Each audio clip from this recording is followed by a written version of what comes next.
Have I started? Yes. Yes.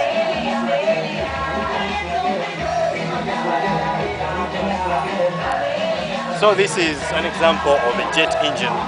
The air is sucked in through here and it is compressed by these blades. These ones on the outside are called stators. They don't move. But the ones deep there are called rotors. They move. So it is sucked in through here and compressed in here.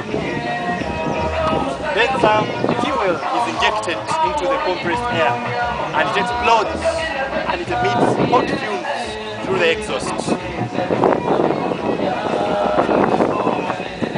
The exhaust fumes come out through here at a very high speed and they form the action, and the reaction is for the engine, the wing and the aeroplane to move in the opposite direction. According to Newton's standard of motion, which states that for every action there is an equal opposite reaction.